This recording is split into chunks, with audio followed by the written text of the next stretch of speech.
Hello friends, आज जने आमर एमती निआरा लवर जे से रानी पंडा क्लास नौ तो तांको पचारि बुझा रानी पंडा को क्लास नहीं नौ तो केमी लगुच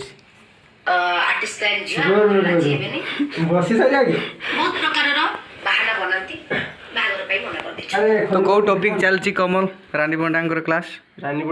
चलती से जो सोनाली सौम्य सुइसाइड कर देछि। हाँ हाँ तो रानी पंडा से सौम्य विषय रे कहूची मु तार क्लास नो छी देखो ना मु ताको चांस देनी साइड ही जाई छी। तो रानी पंडा टी सीरियस अछन और से को तो जो झियो माने एमिति पुआ मान को आगो को नहीं कि धोखा दे छाड़ुचंदी तांको विषय कोन कहया जो माने तांको से को तांको जो तांको बाटा दिन आनो त घंटे मुझे दया करी समझते से सोनाली जो छाड़ी सौम्य को तो से सोनाली को कौ दस मिलिया दरकार ना कौन करिया दरकार। सोनाली को मो तर 10 कौन मिलिया दरकार माने केवल सोनाली की नहीं जी भी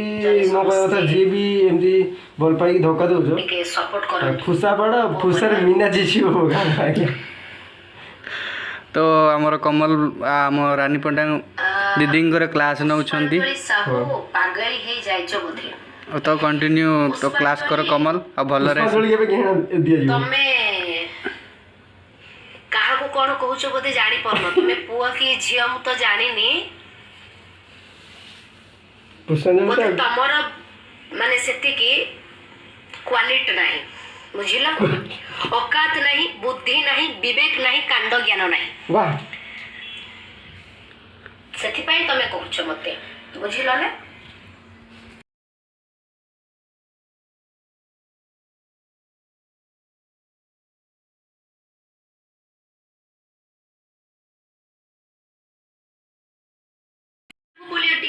सुइसाइड करम ताहले आपन को कमल वर्तमान रानी पंडा दीदी सहित चैटिंग कर लाइव रे अच्छी वीडियो